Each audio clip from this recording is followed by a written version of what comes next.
नमस्कार, सुप्रभात. मी श्वेता. तुम्ही पाहताय न्यूज 18 लोकमत. बुलेटिनमध्ये तुमचं स्वागत. पुढच्या अर्ध्या तासात पाहूयात स्पीड न्यूज. महाराष्ट्रात ओमायक्रॉनचा फैलाव वाढत असल्याचं दिसतंय आणि त्यामुळे राज्य सरकारची डोकेदुखी वाढली आहे. नागरिकांसाठी सुद्धा चिंतेचंच वातावरण आहे. या पार्श्वभूमीवर मुख्यमंत्री उद्धव ठाकरे आणि टास्क फोर्सची बैठक झाली. या बैठकीत नव्या निर्बंधांवरती चर्चा झाली असल्याची माहिती समोर आली आहे. राज्यात पुन्हा एकदा निर्बंध लागू करण्यात येणार असल्याची शक्यता आहे. त्यानुसार रात्रीची जमावबंदी किंवा कलम 144 लागू करण्यात येण्याची शक्यता आहे. याबाबत आज नवीन नियमावली जाहीर केली जाईल. विधानसभा अध्यक्षपदाची निवडणूक येत्या 28 डिसेंबरला होणार असून याबाबतची अधिसूचना येत्या 27 डिसेंबरला निघणार आहे. विधानसभा अध्यक्षांची निवड खुल्या पद्धतीनं होणार आहे. या निवडणुकीसाठी आवाजी मतदान पद्धतीनं मतदान घेतलं जाईल आणि ही निवडणूक गुप्त मतदान पद्धतीनं घेण्याची मागणी विरोधकांनी केली होती. मात्र ही मागणी सरकारनं फेटाळली. विधानसभा अध्यक्षपदाची निवडणूक आवाजी पद्धतीनं होणार आहे. या पार्श्वभूमीवर काँग्रेसच्या नेत्यांची महत्त्वाची बैठक पार पडली. व्हिडिओ कॉन्फरन्सिंगद्वारे ही बैठक झाली आणि बैठकीला महाराष्ट्राचे काँग्रेसचे प्रभारी एच.के. पाटील उपस्थित होते. त्याचसोबत बाळासाहेब थोरात, काँग्रेसचे प्रदेशाध्यक्ष नाना पटोले सुद्धा होते. विधानसभा अध्यक्षपदाचा उमेदवार ठरवण्याबाबत या बैठकीत चर्चा झाली. राज्य विधानसभा अध्यक्षपदाची निवडणूक या अधिवेशनामध्ये होणार आहे आणि हे अध्यक्षपद काँग्रेसकडे जाणार आहे. विधानसभा अध्यक्षपदासाठी काँग्रेस अध्यक्षा सोनिया गांधींकडे महाराष्ट्र प्रदेश काँग्रेसकडून 3 नावांची शिफारस करण्यात आली आहे. काँग्रेसचे सरचिटणीस के.सी. वेणुगोपाल यांनी 3 नावं सोनिया गांधींकडे पाठवली आहेत. यात सर्वात पहिलं नाव आहे पृथ्वीराज चव्हाण यांचं, दुसरं नाव आहे संग्राम थोपटे यांचं आणि तिसरं नाव आहे अमीन पटेल यांचं. विधिमंडळ अधिवेशनाचा दुसरा दिवस सुद्धा वादळी ठरला. अधिवेशनाच्या दुसऱ्या दिवशी विरोधकांनी विधानभवनाच्या पायऱ्यांवरती जोरदार घोषणाबाजी केली. परीक्षा घोटाळ्याची सीबीआय चौकशी व्हावी अशी मागणी करण्यात आली. उपमुख्यमंत्री अजित पवार यांनी विधानसभेत सर्व आमदारांना पुन्हा एकदा मास्कची आठवण करून दिली. ठराविक आमदार सोडले तर कुणी मास्क लावत नसल्याचं अजित पवार म्हणाले. आपण वेगवेगळ्या माध्यमांमध्ये दिसतो. आता कोरोनाचा भाऊच समोर आलाय, त्यामुळे काळजी घ्या, मास्क लावा असं आवाहन अजित पवारांनी इतर आमदारांना केलं. शक्ती कायद्याला विधानसभेत मंजुरी देण्यात आली. हे विधेयक आता मंजुरीसाठी विधान परिषदेत ठेवलं जाणार आहे. दोन्ही सभागृहाच्या मंजुरीनंतर ते राज्यपाल आणि राष्ट्रपतींच्या मंजुरीसाठी पाठवण्यात येईल. राज्याचे पर्यावरण मंत्री आदित्य ठाकरे यांना जीवे मारण्याची धमकी देणाऱ्या 34 वर्षीय आरोपीला पश्चिम प्रादेशिक सायबर पोलिसांनी बेंगळुरूमधून अटक केली. आदित्य ठाकरे यांनी त्यांच्या व्हॉट्सअपवर आरोपीनं संदेश पाठवून धमकी दिली होती. आरोपीनं व्हॉट्सअप संदेशात अभिनेता सुशांत सिंह राजपूतच्या मृत्यूबाबत ठाकरे यांच्यावरती आरोप केले. पर्यावरण मंत्री आदित्य ठाकरे यांना आलेल्या धमकीचे विधानसभेत पडसाद उमटले. धमकी देणाऱ्या व्यक्तीला बेंगळुरूमधून अटक करण्यात आली असून त्याला 3 दिवसांची पोलीस कोठडी देण्यात आली असल्याचं गृहमंत्री दिलीप वळसे पाटील म्हणाले. तर राज्यस्तरावर एसआयटी स्थापन करणार असल्याचं गृहमंत्र्यांनी सांगितलं. तर धमकी प्रकरणाचा पोलीस साधा तपासही करू शकत नाहीत का, असा खोचक सवाल सुधीर मुनगंटीवारांनी विचारला. या प्रकरणात कर्नाटक सरकारकडून सहकार्य मिळत नसेल तर मी स्वतः कर्नाटकच्या मुख्यमंत्र्यांना भेटून चर्चा करेन असं विरोधी पक्षनेते देवेंद्र फडणवीस यांनी सांगितलं. तर अल्पसंख्याक मंत्री नवाब मलिक यांनी आयपीएस अधिकाऱ्यांच्या माध्यमातून या प्रकरणाची चौकशी करण्याची मागणी केली. नगरविकास मंत्री एकनाथ शिंदे यांनी बेंगळुरूमधील छत्रपती शिवाजी महाराजांच्या पुतळ्याच्या विटंबनेचा सभागृहात निषेध केला. छत्रपतींच्या पुतळ्याच्या विटंबनेप्रकरणी मी निषेध करतो. समाजकंटकांकडून छत्रपती शिवाजी महाराजांच्या पुतळ्याची विटंबना केली गेली. हा महाराष्ट्राचा आणि देशाच्या अस्मितेवर झालेला हल्ला आहे. ही चीड आणणारी घटना असून दुर्दैवानं कर्नाटकच्या मुख्यमंत्र्यांनी सुरुवातीला ही किरकोळ घटना असल्याचं विधान केलं होतं असंही शिंदे म्हणाले.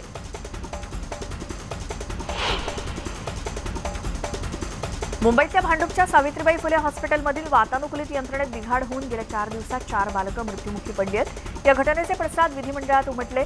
नाशिक आणि भंडाऱ्यात सुद्धा अशा घटना घडल्या आणि दिवसाढवळ्या हे खून असल्याची टीका देवेंद्र फडणवीसांनी केली. याची सखोल चौकशी होऊन या घटनेला जे जबाबदार आहेत त्यांच्यावरती कारवाई केली पाहिजे अशी मागणी त्यांनी केली.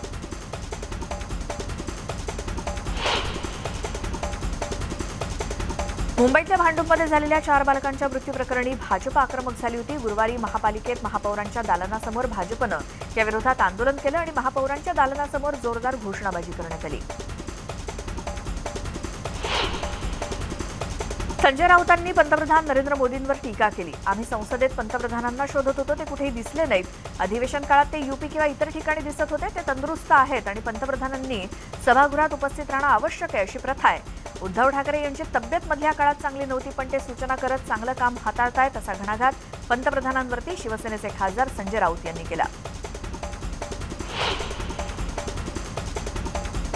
राज्यामध्ये गेल्या 24 तासात ओमायक्रॉनच्या उच्चांकी रुग्णांची नोंद झाली. 24 तासात ओमायक्रॉनची लागण झालेले 23 नवे रुग्ण राज्यात आढळलेत, अशी माहिती आरोग्य विभागानं दिली. या 23 रुग्णांपैकी 13 जण एकट्या पुण्यातले आहेत, 5 जण मुंबईतले, 2 उस्मानाबादेतले आणि ठाणे, मीरा भाईंदर आणि नागपुरातला प्रत्येकी 1 रुग्ण आहे.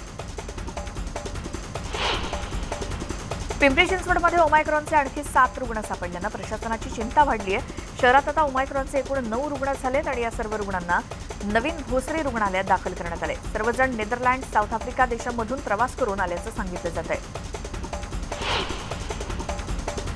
बेस्ट मुंबई महानगरपालिकेचा अविभाज्य घटक आहे आणि त्यामुळे आर्थिक संकटात सापडलेल्या बेस्टला नवसंजीवनी देण्यासाठी पालिकेच्या बूस्टर डोसची गरज असल्याचं वक्तव्य बेस्ट कर्मचाऱ्यांचे माजी व्यवस्थापक सुहास नलावडे यांनी केलं. तसंच बेस्ट उपक्रमाला सावरायचं असेल तर महानगरपालिका कायद्याच्या तरतुदीनुसार पालिकेनं वीज वितरण आणि अन्य जबाबदाऱ्यांचं तातडीनं स्वतःच्या नियंत्रणाखाली घेणं आवश्यक असल्याचं नलावडे म्हणाले.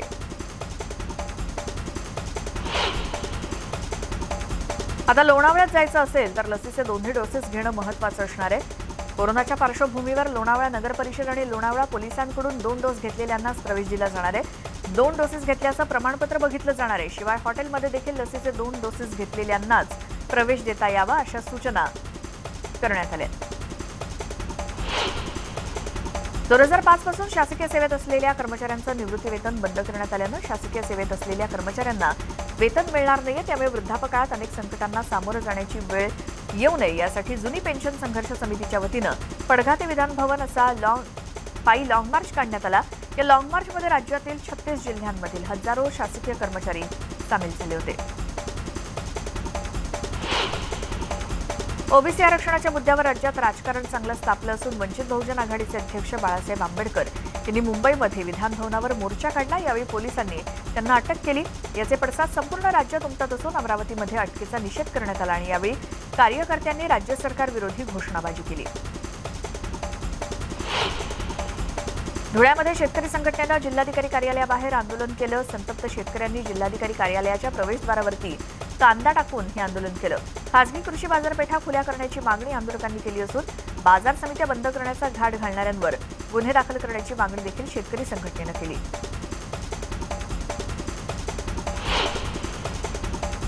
जालन्यामध्ये महात्मा फुले समता परिषदेच्या वतीनं रास्ता रोको आंदोलन करण्यात आलं. ओबीसी आरक्षण रद्द झाल्यानंतर समस्त ओबीसी समाज नाराज झालाय. केंद्र सरकारनं सुप्रीम कोर्टात एम्पिरिकल डेटा दिला नाही, त्यामुळेच हे आरक्षण रद्द झालंय आणि त्यामुळे केंद्र सरकारनं लवकरात लवकर एम्पिरिकल डेटा कोर्टामध्ये सादर करावा या मागणीसाठी जालना जिल्हाधिकारी कार्यालयासमोर महात्मा फुले समता परिषदेच्या वतीनं रास्ता रोको आंदोलन करण्यात आलं. राजापूरमध्ये एसटी कर्मचाऱ्याचा हृदयविकाराच्या झटक्यानं मृत्यू झाला आणि मृत्यूनंतर एसटी कर्मचारी आणि पत्नीनं आक्रमक पवित्रा घेत मृतदेह ताब्यात घेण्यास नकार दिला. या प्रकरणी आगार प्रमुखांच्या विरोधात सदोष मनुष्यवधाचा गुन्हा दाखल करावा अशी मागणी पत्नी भाग्यश्री बांते यांनी केली आहे. तर बांते यांच्या पत्नी आणि दोन्ही मुलांच्या संगोपनाबाबत प्रशासनानं ठोस आश्वासन द्यावं अशी मागणी एसटीच्या कर्मचाऱ्यांनी केली.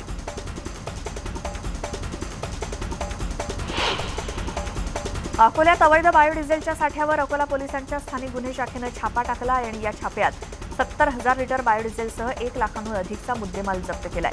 या प्रकरणी 4 जणांना अटक करण्यात आली आहे.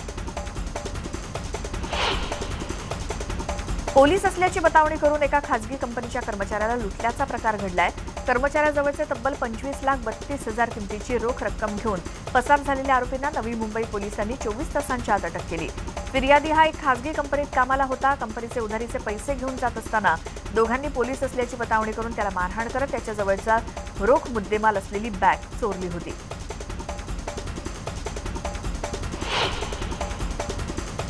बायकोची हौस भागवण्यासाठी एका सराईत चोरट्यानं दुचाकी चोरीचा सपाटा लावला होता. त्याच्या टोळीनं कल्याण, उल्हासनगर, अंबरनाथ, नारपोली या भागामध्ये तब्बल 39 दुचाकी आणि त्याचे इंजिन चोरी केले होते.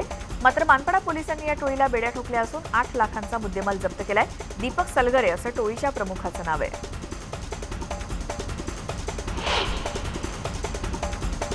आता बातमी पुण्यातून आहे। तुकाराम सुपे याच्याकडे पुन्हा 25 लाख रुपये मिळाले। तुकाराम सुपेकडील पैशांचा आकडा वाढत चालला असून 4.5 कोटींची कबुली सुपेने दिली होती आणि सुपेची मालमत्ता शोधण्याचं काम अद्यापही सुरूच आहे। चंद्रपूर जिल्ह्यातील पोंभुर्णा गोंडपिंपरी मार्गावरील चेक आष्टा इथे पाईपमध्ये अडकलेल्या वाघाला जेरबंद करण्यात यश आलंय। वनविभागाच्या पथकाने वाघाच्या बचावासाठी सर्व प्रयत्न केले आणि वाघानं चेक आष्टा गावामध्ये एक बकरी मारली होती। गावकऱ्यांनी वाघाला हुसकावून लावण्याचा प्रयत्न केला किंवा शोधण्याचा प्रयत्न केला आणि वाघ दूर पळताना पाईपमध्ये शिरला। नंदुरबार जिल्ह्यातील सारंगखेडा इथे घोडे बाजार भरवण्यात आला आणि या घोडे बाजारात 5 कोटींची बोली लागलेला रावण घोडा हा सर्वांच्या आकर्षणाचा केंद्रबिंदू ठरतोय। या घोड्याची चर्चा सध्या सर्वत्र रंगू लागली आहे। गडचिरोलीतील हेमलकसातील लोक बिरादरीच्या अखंडित सेवेला 48 वर्ष पूर्ण झाली आहेत। स्वर्गीय बाबा आमटेंच्या प्रेरणेतून उभ्या झालेल्या या प्रकल्पातून आमटे कुटुंबियांची चौथी पिढी देखील आदिवासींना सेवा देते। या प्रकल्पाच्या वर्धापन दिनी लोक बिरादरी प्रकल्पात विविध कार्यक्रमांचं आयोजन करण्यात आलं होतं।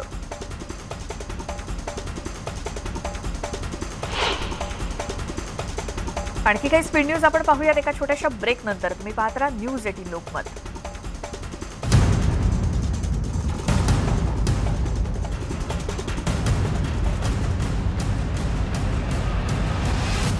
व्हिडिओ समोर आलाय। विधिमंडळ अधिवेशनाचा दुसरा दिवस देखील वादळी ठरला। अधिवेशनाच्या दुसऱ्या दिवशी विरोधकांनी विधान भवनाच्या पायऱ्यांवर जोरदार घोषणाबाजी केली। परीक्षा घोटाळ्याची सीबीआय चौकशी करावी अशी मागणी त्यांनी यावेळी केली। उपमुख्यमंत्री अजित पवार यांनी विधानसभेत सर्व आमदारांना पुन्हा एकदा मास्कची आठवण करून दिली। ठराविक आमदार सोडले तर कोणीही मास्क लावत नसल्याचं अजित पवार म्हणाले। आपण वेगवेगळ्या माध्यमात दिसतो, आता कोरोनाचा भाऊच समोर आलाय, त्यामुळे काळजी घ्या, मास्क लावा असं आवाहन देखील अजित पवार यांनी केलं। शक्ती कायद्याला विधानसभेत मंजुरी देण्यात आली। हे विधेयक आता मंजुरीसाठी विधान परिषदेत ठेवलं जाणार आहे। दोनही सभागृहांच्या मंजुरीनंतर ते राज्यपाल आणि राष्ट्रपतींच्या मंजुरीसाठी पाठवण्यात येईल।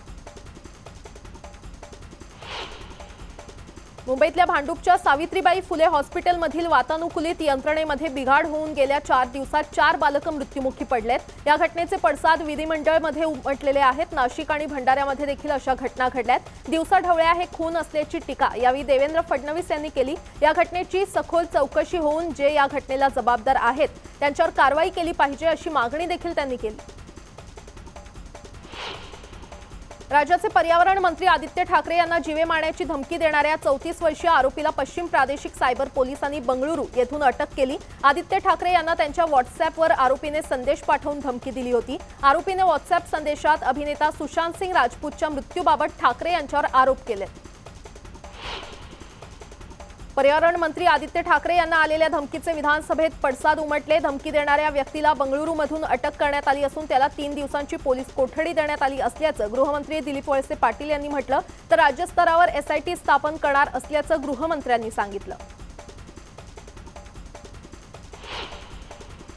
तर धमकी प्रकरणाचा पोलीस साधा तपासही करू शकत नाही का असा खोचक सवाल सुधीर मुनगंटीवार यांनी विचारला। या प्रकरणात कर्नाटक सरकारकडून सहकार्य मिळत नसेल तर मी स्वतः कर्नाटकच्या मुख्यमंत्र्यांना भेटून चर्चा करेन असं विरोधी पक्षनेते देवेंद्र फडणवीस यांनी म्हटलं। तर अल्पसंख्याक मंत्री यांनी आयपीएस अधिकाऱ्यांच्या माध्यमातून या प्रकरणाची चौकशी करण्याची मागणी केली। नगरविकास मंत्री एकनाथ शिंदे यांनी बंगळुरू येथील छत्रपती शिवाजी महाराजांच्या पुतळ्याच्या विटंबनेचा सभागृहात निषेध केला। छत्रपतींच्या पुतळ्याच्या विटंबने प्रकरणी मी निषेध करतो। समाजकंटकांकडून शिवाजी महाराजांच्या पुतळ्याची विटंबना केली हा महाराष्ट्राचा आणि देशाच्या अस्मितेवर झालेला हल्ला आहे। हा चीड आणणारी घटना असून दुर्दैवानं कर्नाटकच्या मुख्यमंत्र्यांनी सुरुवातीला ही किरकोळ घटना असल्याचं विधान केलं होतं असंही शिंदे यांनी म्हटलं। मुंबईतल्या भांडूपमध्ये झालेल्या 4 बालकांच्या मृत्यूप्रकरणी भाजप आक्रमक झाली होती। गुरुवारी महापालिकेत महापौरांच्या दालनासमोर भाजपनं याविरोधात आंदोलन केलं। महापौरांच्या दालनासमोर जोरदार घोषणाबाजी करण्यात आली। संजय राऊतांनी पंतप्रधान नरेंद्र मोदींवर टीका केली। आम्ही संसदेमध्ये पंतप्रधानांना शोधत होतो, ते कुठेही दिसले नाहीत। अधिवेशन काळात ते यूपी किंवा इतर ठिकाणी दिसत होते। ते तंदुरुस्त आहेत। पंतप्रधानांनी सभागृहात राहणं आवश्यक आहे अशी प्रथा आहे। उद्धव ठाकरे यांची तब्येत मधल्या काळात चांगली नव्हती, मात्र ते सूचना करत चांगलं काम हाताळतायत असा घणाघात पंतप्रधानांवर शिवसेनेचे खासदार संजय राऊत यांनी केला। 2005 पासून शासकीय सेवेमध्ये असणाऱ्या कर्मचाऱ्यांचं निवृत्ती वेतन बंद करण्यात आल्यानं शासकीय सेवेत असलेल्या कर्मचाऱ्यांना वेतन मिळणार नाहीये। त्यामुळे वृद्धापकाळात अनेक संकटांना सामोरं जाण्याची वेळ येऊ नये यासाठी जुनी पेन्शन संघर्ष समितीच्या वतीनं पडघा ते विधान भवन असा पायी लॉंग मार्च काढण्यात आला। या लॉंग मार्चमध्ये राज्यातील 36 जिल्ह्यातील हजारो शासकीय कर्मचारी सामील झाले होते। ओबीसी आरक्षणाच्या मुद्द्यावर राज्यात राजकारण चांगलंच तापलं असून वंचित बहुजन आघाडीचे अध्यक्ष बाळासाहेब आंबेडकर यांनी मुंबई येथे विधान भवनावर मोर्चा काढला। यावेळी पोलिसांनी त्यांना अटक केली। याचे पडसाद संपूर्ण राज्यात उमटत असून अमरावतीमध्ये अटकेचा निषेध करण्यात आला। यावेळी कार्यकर्त्यांनी राज्य सरकारवर विरोधात घोषणाबाजी केली। धुळ्यात शेतकरी संघटनेनं जिल्हाधिकारी कार्यालयाबाहेर आंदोलन केलं। संतप्त शेतकऱ्यांनी जिल्हाधिकारी कार्यालयाच्या प्रवेशद्वारावर कांदा टाकून हे आंदोलन केलं। खासगी कृषी बाजारपेठा खुल्या करण्याची मागणी आंदोलकांनी केली असून बाजार समित्या बंद करण्याचा घाट घालणाऱ्यांवर गुन्हे दाखल करण्याची मागणी देखील शेतकरी संघटनेनं केली।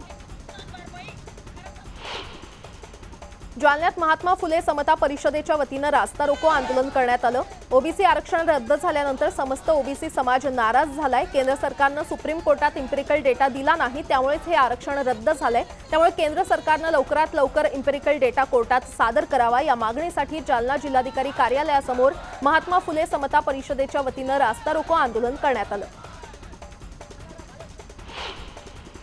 बेस्ट मुंबई महानगरपालिकेचा अविभाज्य घटक आहे। त्यामुळे आर्थिक संकटात सापडलेल्या बेस्टला नवसंजीवनी देण्यासाठी पालिकेच्या बूस्टर डोसची गरज असल्याचं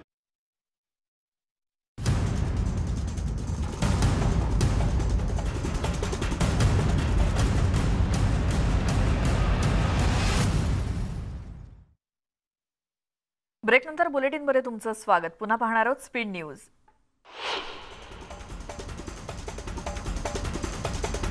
पंतप्रधान नरेंद्र मोदींनी गुरुवारी कोरोना संदर्भात एक आढावा बैठक घेतली। देशात सध्या ओमायक्रॉनचे रुग्ण वाढत आहेत आणि डेल्टा व्हेरियंटपेक्षा ओमायक्रॉन हा कोरोनाचा नवा विषाणू तिपटीनं अधिक संसर्गजन्य असल्यामुळे केंद्र सरकार सतर्क झालंय। कोरोना संदर्भात नियमांची कठोर अंमलबजावणी तसंच आरोग्य सुविधांच्या सुसज्जतेच्या सूचना राज्यांना देण्यात आल्यात आणि या पार्श्वभूमीवर पंतप्रधान नरेंद्र मोदींनी आढावा बैठक घेतली।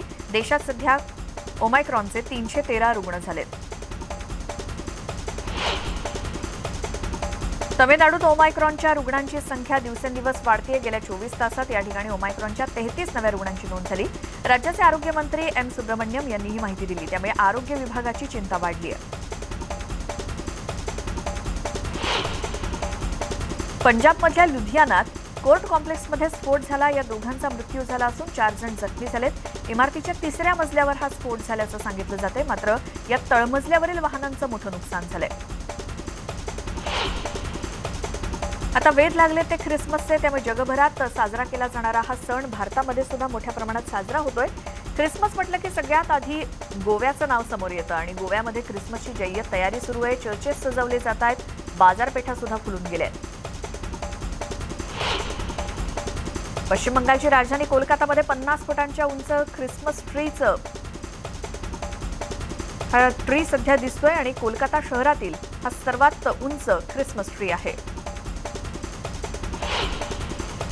आसामच्या गुवाहाटीमध्ये सुद्धा ख्रिसमसचे वेध लागले। तिथे खरेदीसाठी लोक गर्दी करतायत। सजावट सुरू असलेली पाहायला मिळते।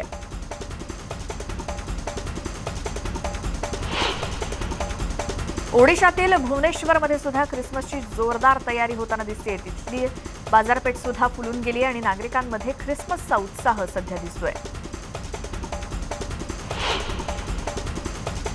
गेल्या काही दिवसांपासून सुष्मिता सेन आणि प्रियकर रोहमन यांचं ब्रेकअप झाल्याच्या चर्चा सुरू असताना सुष्मिता सेननं त्यांचं ब्रेकअप झाल्याचं कन्फर्म केलंय। तिनं सोशल मीडियावरती पोस्ट शेअर करत याबाबतची माहिती दिली आहे।